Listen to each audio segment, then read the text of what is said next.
यीशु मसीह के नाम की महिमा हो। मैं धन्यवाद देता हूँ परमेश्वर ने एक बार फिर से मुझे आप सभी लोगों के बीच में आकर वचन की सेविकाई करने का अनुग्रह दिया। मैं पास्टर साहब का, इस पूरी कलीसिया का धन्यवाद देता हूँ। आज का जो विषय है वो है सब्त के दिन से संबंधित। जो विश्राम दिन है वो कितना इम्पोर्टेंट है और इसको मानने से कितनी आशीषें मिलती हैं और इसको नहीं मानने से इतने कॉन्सिक्वेंसेस भी आपको फेस करने पड़ सकते हैं।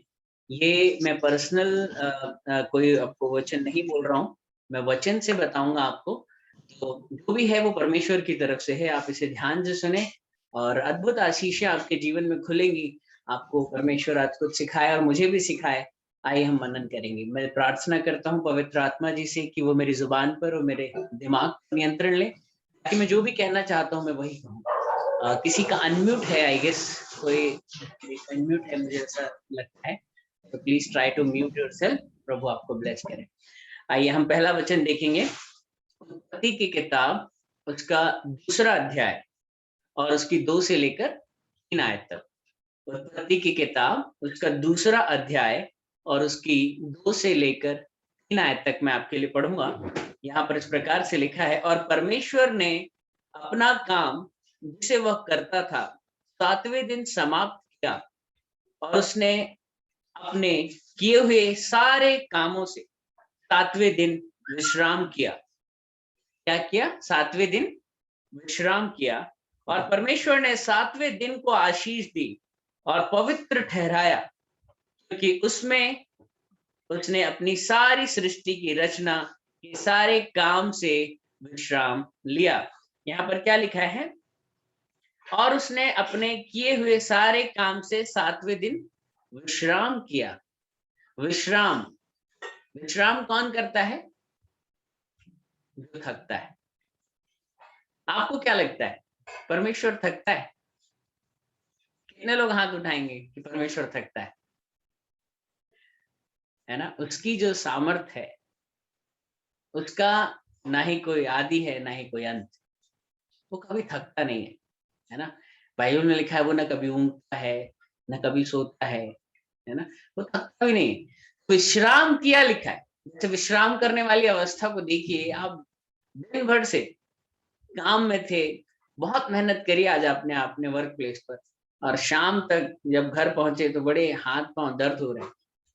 फिर आप कुर्सी जैसे ही मिलती है आराम से लंबी सांस भरते हैं और बोलते थोड़ा सुस्ता लो, थोड़ा विश्राम कर लो।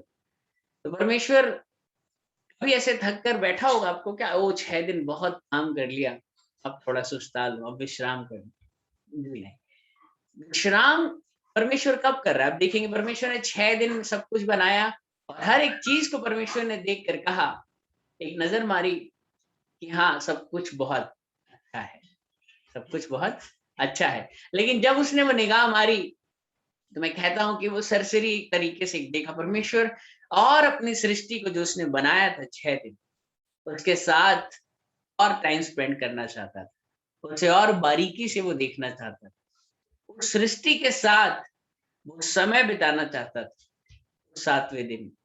इसलिए वहां लिखा है कि परमेश्वर ने विश्राम किया। किसके साथ विश्राम करना चाहता था? अपनी बनाई सृष्टि के साथ। और उसकी बनाई सृष्टि कौन है? मैं और आप, है ना?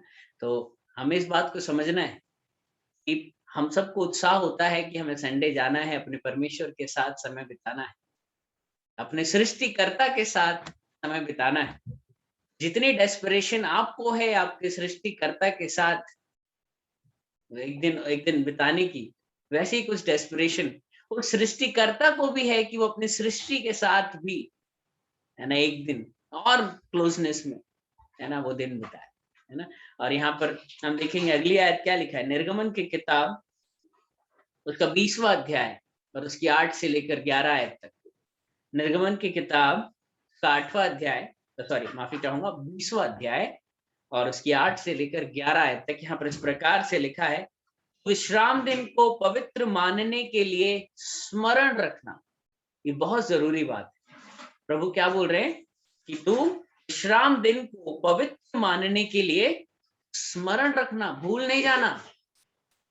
6 दिन तो तू परिश्रम करके अपना सब कामकाज करना, परंतु 7वां दिन ये परमेश्वर यहोवा के लिए विश्राम दिन है। वचन कह रहा है 6 दिन तो तुम अपने सारे कामकाज करना, जो भी आप करते, लेकिन 7वां दिन उस परम प्रधान परमेश्वर के लिए ठहराया गया है। That day is dedicated for most high, ना, वो उसका दिन, उस पर हमारा हक नहीं है ना, वो उसका है।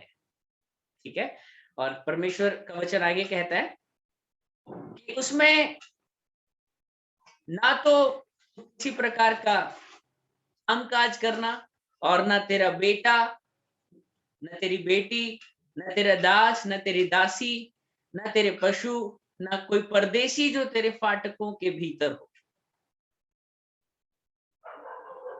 आप ध्यान दे रहे हैं यहाँ पर क्या लिखा है?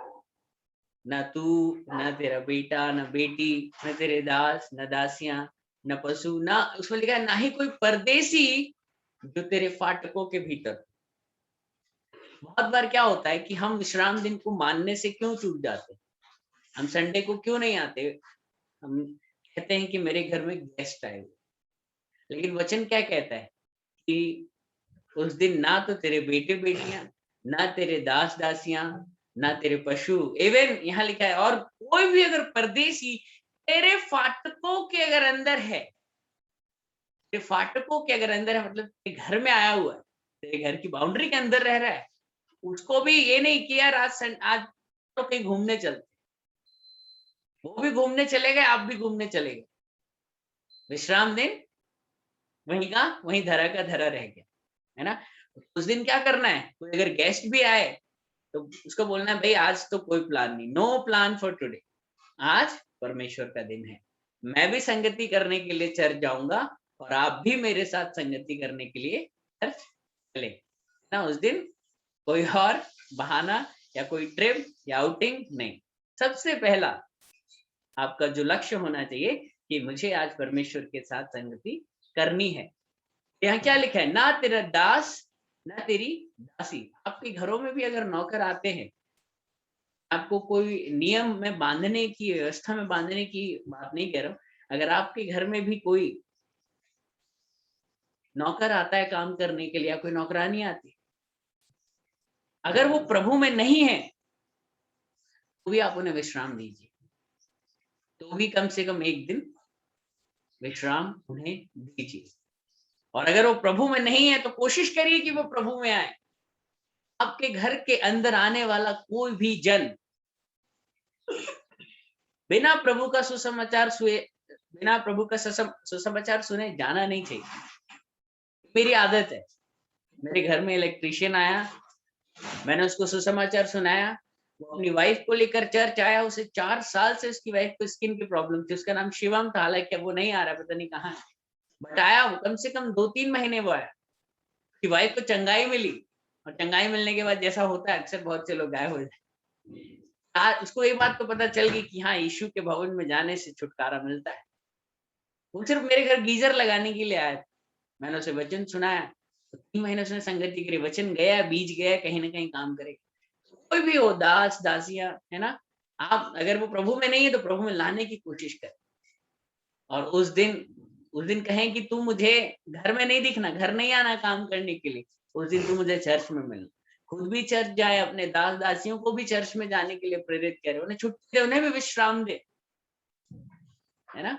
तो क्या कह रहा है परमेश्वर? वो दिन मेरा है। 6 दिन तो तुम सब काम करना, लेकिन 7वें दिन तुम मेरे लिए पवित्र बने रहना और उस दिन को पवित्र मानना, है ना। अभी 5 डेज वर्किंग का कॉन्सेप्ट चल रहा है, विदेशों में 5 डेज वर्किंग का कॉन्सेप्ट है, इंडिया में अभी भी 6 डेज है ना। कई जगह फ्राइडे के बाद सैटरडे संडे 2 दिन ऑफ होता है, तो इंडिया में सैटरडे तक हम काम करते हैं। तो होता क्या है, लोग विदेशों में भी अगर हम देखें, लोग पागलों की तरह काम करते हैं, दिन रात वो काम करते हैं, लिटरली आप कहें तो गधों की तरह काम करते हैं, उनको कुछ और ध्यान नहीं रहता। 5 डेज वो बिल्कुल काम और काम और काम, लेकिन जैसे ही वो 5 दिन कंप्लीट होते हैं, सैटरडे वो फ्राइडे नाइट शुरू हो जाती है, फ्राइडे नाइट से लेकर संडे मॉर्निंग तक आप कह सकते हैं, उनको खुद होश नहीं होता वो कहाँ बैठ रहे हैं, क्या खा रहे हैं, क्या पी रहे हैं। उस दिन सिर्फ घूमना फिरना, खाना पीना, लोग पार्टियां मना रहे हैं उस दिन बस। और फिर जैसे ही मंडे मॉर्निंग आती है, उनका वही काम शुरू हो जाता है। कुछ लोगों से मैंने बात भी करी कि आप संडे को क्यों नहीं जाते, तो बोले भैया दिन भर तो काम करते हैं, 6 दिन, एक दिन तो मिलता है आराम करने को, उसमें भी आप बोलो कि वो दिन भी परमेश्वर को, तो फिर तो हम कब कब आराम करेंगे, है ना। आपको अगर सचमुच में आपको अगर विश्राम चाहिए, इसका नाम क्या है, विश्राम दिन। श्रम का दिन नहीं है ये विश्राम दिन है। लेकिन कुछ लोग इसे भी बड़ा कठिन श्रम जानते हैं कि चर्च जाना, सुबह उठ के और संगति करना। लोग बहुत ज्यादा शांति की तलाश में रहते हैं कि हाँ मैं आज तो 1 बजे तक सोऊंगा, है ना, और लेट उठूंगा और बड़ा अच्छे से रिलैक्स करूंगा और बहुत स्ट्रेंथ गेन करूंगा। लेकिन अगले उनका स्ट्रेस जाता नहीं, वो मंडे को जाते हैं, स्ट्रेस वापस उनके दिमाग में आता है, वो परेशानियां वापस, जो सोचे कि हाँ मैंने बहुत आराम किया, वो उस दिन भी थके हुए रहे। अगर आपको सच्चा विश्राम चाहिए तो वो विश्राम दिन में ही मिल सकता है, और वो है परमेश्वर के चरणों में। जब हम परमेश्वर के चरणों में जाते हैं, उसकी संगति में जाते हैं, हमारी न सिर्फ ये देह रिवाइव होती है, लेकिन हमारी आत्मा भी रिवाइव हो जाती है, रिजुविनेट हो जाती है। और कह सकते हैं कि संडे का जो दिन है वो आपका बैटरी चार्जिंग का दिन है ना। परमेश्वर के चरणों में जब आप जाते हैं, परमेश्वर आपको सामर्थ्य देते हैं। परमेश्वर ने क्या लिखा, वचन क्या लिखा, और परमेश्वर ने विश्राम दिन को आशीष दी, दिन को आशीष दिया। दिन दिखाई देता है क्या, दिन सजीव है, वो तो दिन का महत्व आप समझ रहे हैं। परमेश्वर ने विश्राम दिन को आशीष दिया, और उस आशीष को अगर आपको प्राप्त करना है, आपको उस विश्राम दिन को मानना होगा। अब वो विश्राम दिन के लिए जो आशीषें ठहराई गई हैं, है ना, there are blessings behind day of Sabbath, है ना, जिसको विश्राम दिन, उसके पीछे ब्लेसिंग्स जुड़ी हुई हैं। जो लोग उसे मानते हैं, उनके साथ कुछ आशीषें जो हैं वो रिलीज होना शुरू हो जाती है। बहुत से लोग, इस कलीसिया में भी कुछ ऐसे लोग हैं जो लॉकडाउन के दौरान संगति ना हो पाने के कारण अपने जीवन में इतने आत्मिक युद्ध में वो पड़ गए कि कुछ तो आज विश्वास में है या नहीं है, उन्हें खुद भी नहीं पता है। कईयों का विश्वास जाता रहा। बाइबल में लिखा है, जब तुम अंत के दिनों को आते देखो तो और अधिक संगति किया करो। संगति चुरा ली गई, है ना। ऑनलाइन में हम जुड़ते हैं, लेकिन कितनी शिद्दत से जुड़ते हैं हमें भी पता है ना। कहीं बरबटी काट रहे हैं, कहीं झाड़ू चल रहा है, काम सब चल रहा है। वो जो जुड़कर प्रार्थना करना है, उसका अलग ही महत्व है। कई प्रकार के स्पिरिचुअल अटैक लोगों के जीवन में इन 2 सालों में हुए लॉकडाउन के दौरान, क्योंकि फेलोशिप नहीं थी।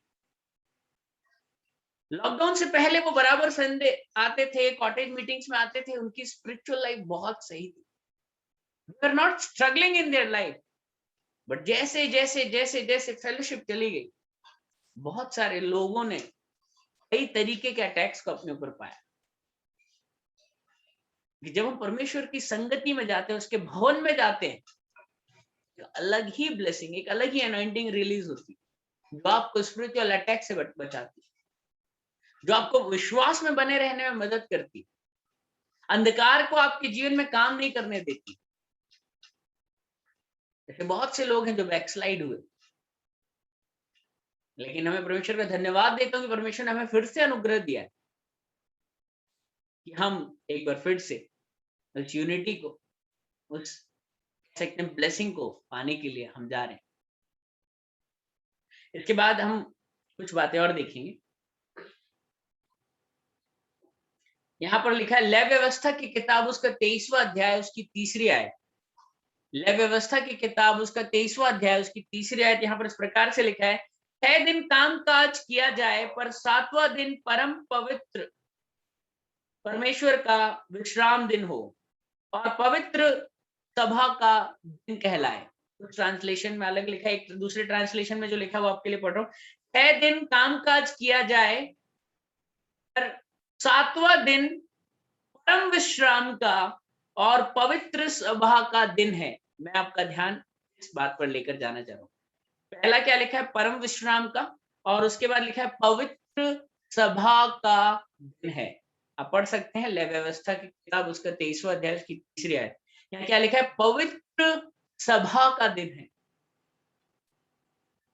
पवित्र सभा मतलब हम इकट्ठे होते हैं संडे, हम सब मिलकर जो परमेश्वर की आराधना करते हैं, स्तुति करते हैं, गवाहियां देते हैं, प्रार्थना निवेदन देते हैं, वचनों को सुनते हैं, एक दूसरे से मिलते हैं।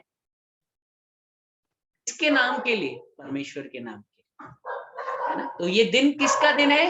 पवित्र सभा का दिन है। लेकिन कई बार हम कैसे दूसरी ही तरह की मीटिंग्स, कुछ दूसरे ही प्लान्स, बहुत सारी चीजें ऑर्गेनाइज कर लेते हैं। विश्वास मानिए, परमेश्वर का कलाम कहता है, ये परमेश्वर का आदेश है, ये पवित्र सभा का दिन। सबसे ज्यादा आप देखेंगे जो अल्कोहल है ना, जो शराब की जो बिक्री होती है, और जो लोग सबसे ज्यादा जो नशा करते हैं वो इन दिनों में ही करते हैं। सबसे ज्यादा जो गलत काम होते हैं वो इन दिनों में होते हैं। सबसे ज्यादा जो अशुद्ध लोग होते हैं वो इन दिनों में होते हैं। लेकिन ये दिन तो परम पवित्र दिन ठहराया गया है। इस दिन आप शुद्ध रहें, पवित्र बने रहें उस पवित्र परमेश्वर के लिए, है ना। ये पवित्र सभा का दिन है ना, ये आपका पर्सनल दिन, ये यहोवा का दिन है ना। इसके बाद आगे देखेंगे यशायाह की किताब, उसका 58 अध्याय 58 चैप्टर, उसके 13 और 14 आयत हम पढ़ेंगे। यहाँ लिखा है, यदि तू विश्राम दिन को अशुद्ध ना करे। यहाँ पर हम आशीषों की बात कर रहे हैं। क्या आशीषें मिलेंगी आपको? यदि तू विश्राम दिन को अशुद्ध ना करे, अर्थात मेरे उस पवित्र दिन में अपनी इच्छा पूरी करने का यत्न न करे। कैसे करते हैं विश्राम दिन को अशुद्ध? जवाब तुरंत लिखा हुआ है, यदि तू अपनी इच्छा पूरी करने का यत्न ना करे। अगर हम उस दिन अपनी इच्छा को पूरी करने का यत्न नहीं करते हैं, हम उस दिन को पवित्र ठहराते हैं। लेकिन अगर हम उस दिन अपनी इच्छा को पूरा करने का यत्न करते हैं, तो वचन कहता है हम उसे अशुद्ध ठहराते हैं ना। हम कपड़े को तो अशुद्ध कर सकते हैं चीजों, लेकिन दिन को कैसे अशुद्ध कर रहे हैं? दिन को तब हम अशुद्ध करते हैं जब हम उस दिन अपनी इच्छा को पूरा करने के लिए वेग से दौड़ते हैं, है ना। इसके बाद यहाँ लिखा है, और विश्राम दिन को आनंद का दिन और यहोवा का पवित्र किया हुआ दिन समझकर माने। आनंद का दिन।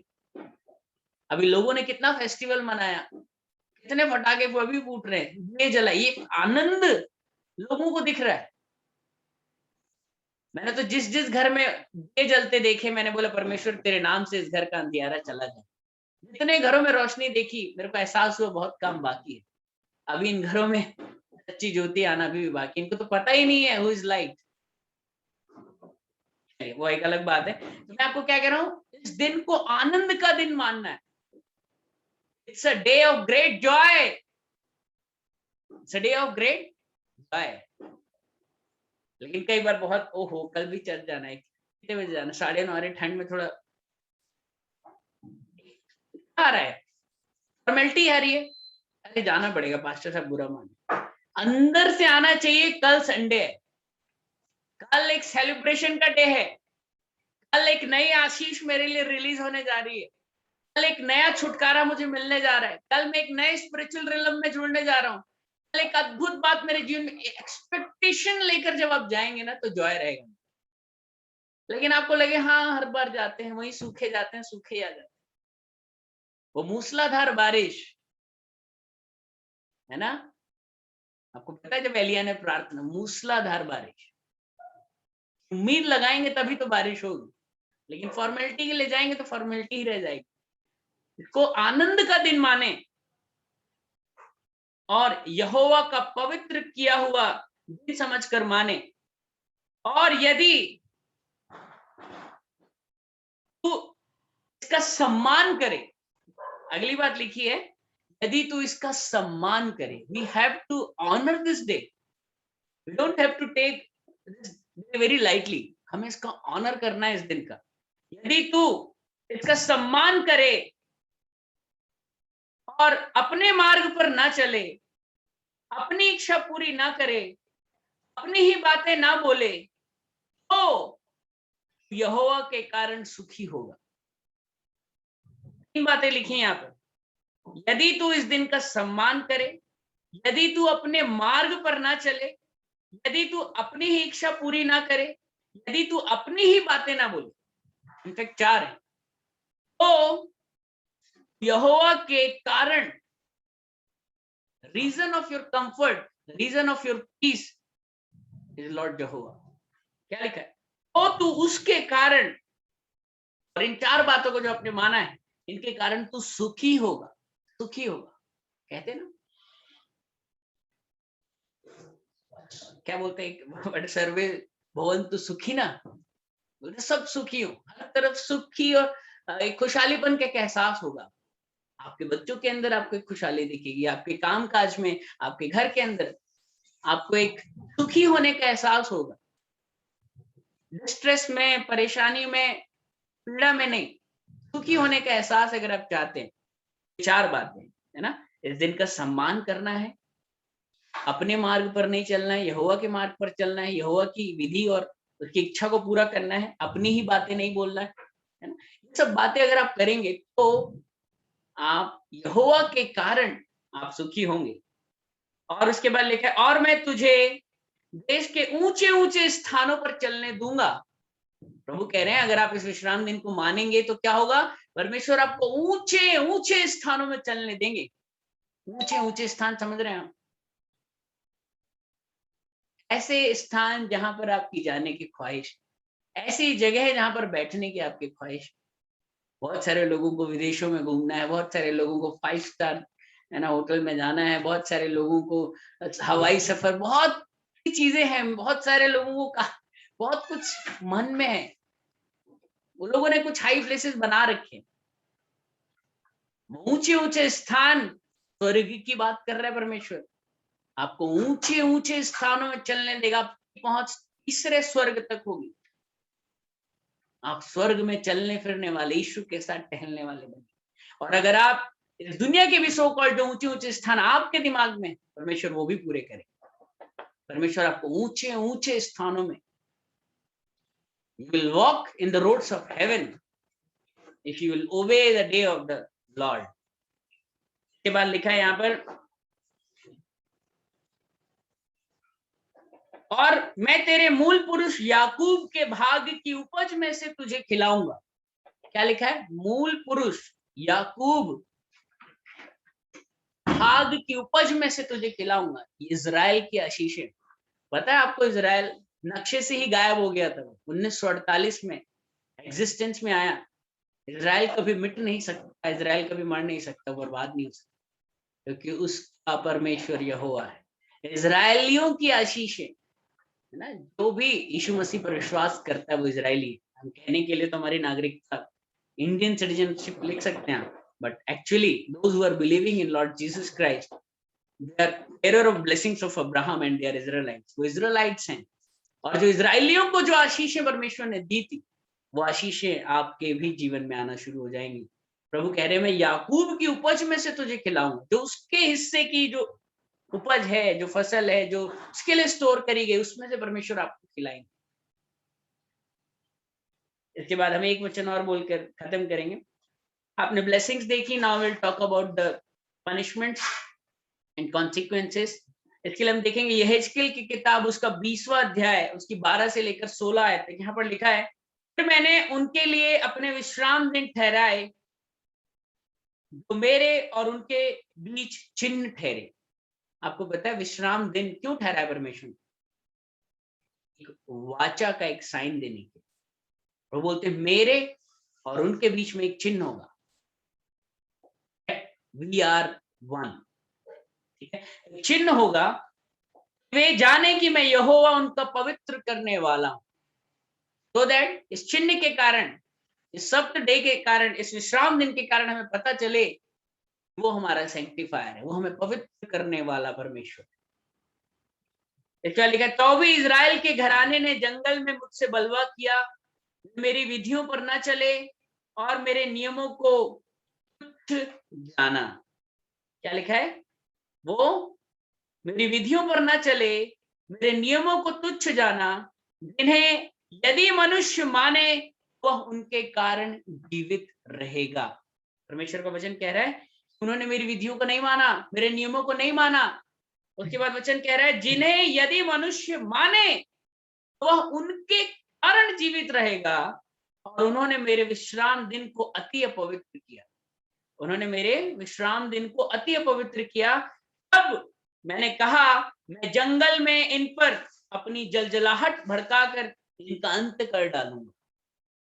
उन्होंने परमेश्वर के विश्राम दिन को अपवित्र किया और परमेश्वर का क्रोध भड़का।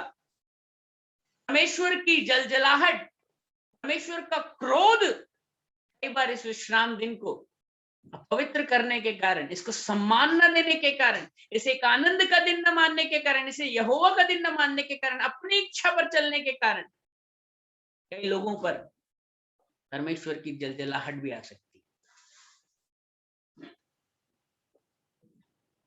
है ना। और क्या कह रहे हैं परमेश्वर? इस कारण मैं इनका अंत कर डालू। सोच रहे हैं सब दिन के कारण इतनी जलजलाहट की अंत करने की बात।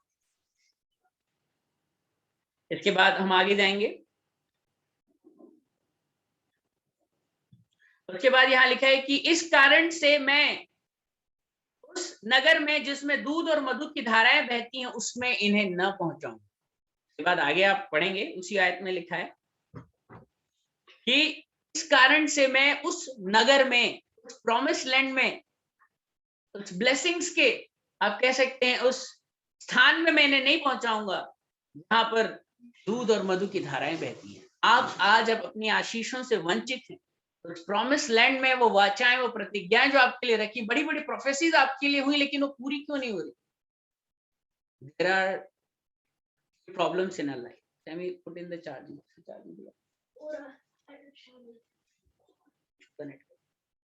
ओके, इसके बाद हम एक वचन और पढ़ेंगे। निर्गमन की किताब उसका 31वां अध्याय, निर्गमन की किताब उसका 31वां अध्याय, उसकी 14 से लेकर 16 आयत तक यहाँ लिखा है, इस कारण तुम विश्राम दिन को मानना, क्योंकि वह तुम्हारे लिए पवित्र ठहरा है। जो उसको अपवित्र करे वह निश्चय मार डाला जाए। क्या लिखा है? इस कारण तुम विश्राम दिन को मानना, क्योंकि वह तुम्हारे लिए पवित्र ठहरा है। परमेश्वर ने अपने लिए पवित्र, वो तो है ही पवित्र, ये तुम्हारे लिए पवित्र ठहराया गया। जो कोई उसको अपवित्र करे वह निश्चय मार डाला जाए। जो कोई उस दिन में कुछ काम काज करे वह प्राणी अपने लोगों के बीच में से नाश किया जाए। 6 दिन तो वे काम काज किया करें, 7वां दिन परम विश्राम का दिन और यहोवा के लिए पवित्र है। इसीलिए जो कोई विश्राम के दिन में कुछ काम काज करे वह निश्चय मार डाला जाए। तो इजरायली विश्राम दिन को माना करें, वरन पीढ़ी पीढ़ी में उसको सदा की वाचा का विषय जानकर मानते। पीढ़ी पीढ़ी में, जनरेशन आफ्टर जनरेशन। ये सिर्फ 2000 साल पहले की कोई बात नहीं थी मानने के लिए, पीढ़ी पीढ़ी तक, सदा काल की रीति तक, है ना। कुछ लोग क्या कहते हैं कि यार ये तो पुराने नियम की बात थी, नए नियम में तो सब कुछ नया हो गया है, सब लॉ व्यवस्था खत्म हो गई। उन लोगों के लिए एक वचन पढ़ के मैं खत्म करूंगा।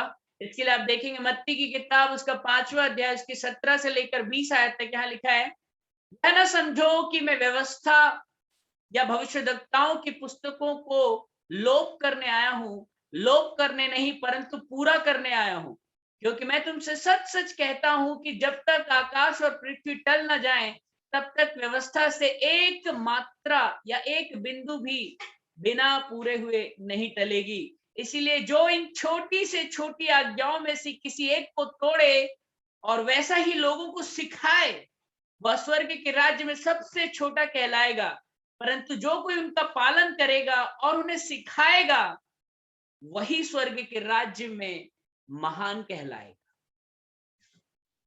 तो प्रभु यीशु मसीह व्यवस्था का नाश करने नहीं आए, लेकिन व्यवस्था को पूरा करने आए। कुछ इसी तरीके की बातें लोग दशवांश के विषय प्रभु ने बोला कि तुम ये भी करते रहते, वो भी करते रहते। प्रभु ने बोला नहीं कि मैं व्यवस्था को लोप करने आया हूँ, वो उसे बोले मैं पूरा करने आया हूँ। और जो ऐसी गलत शिक्षा देता है कि संडे का दिन मानना उन्हें नहीं पूरा, प्रभु बोलते हैं वो सबसे छोटा कहलाएगा। वो और ज्यादा अपने जीवन में छोटा छोटा छोटा होते हुए नाश हो जाएगा। लेकिन जो अच्छी बातें सिखाएगा, विश्राम दिन को मानना खुद भी पालन करेगा, औरों को भी सिखाएगा, वो स्वर्ग में महान कहलाएगा। प्रभु यीशु मसीह इस वचन के द्वारा हमें आशीषित करे। Praise the Lord. आमीन।